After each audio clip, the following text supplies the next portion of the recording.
What does $63.50 mean to you when I say that to you? You're going to get me going. Yeah, I want to get you going. My brother is one of the best entrepreneurs, and I know a lot of great entrepreneurs, one of the best entrepreneurs.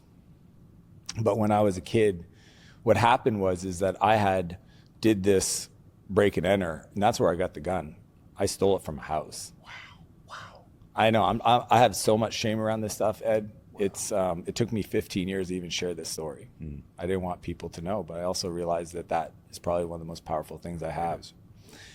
So my brother calls me up the night, and he goes, "You can't come home, the police are waiting." My mom had found the guns, called the police. And he tells me where to meet him at this old auditorium concrete building, this parking lot kind of out of the way. And we met up there. I was on my pedal bike. He pulls up and he had this old 50cc, road bike that he got when he was 15 or whatever. And he pulls out all the money he had, emptied his pockets, $63.50. And he says, "It's not much, but you got to get out of town." And it just, he never knew for years how much it meant to me. Like for years, I thought, he never said, "I love you." We didn't grow up that way, but it just, the act just had such an impression. And then you fast forward, I think I'm 2 years into my first successful company, close to being a millionaire. And I was putting everything back into the business. I'd save a little bit of money. And I'm 27, 28 years old. It took me a while to find success in business.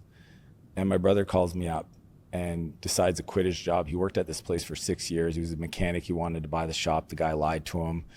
Eventually he said, "I'm not selling you the shop." And he says, "Well, I quit."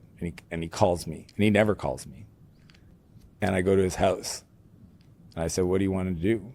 He goes, "I think I want to be a home builder," he was a mechanic. And I'm like, "Dude, what do you want to be?" He goes, "I actually hate working on cars." And I'm like, probably a good thing to figure out this young.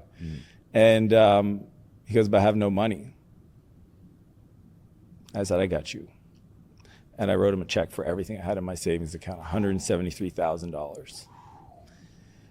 And I said, "Bro, I don't care if you ever pay me this back. Just always make the right decision, and I'll never be upset."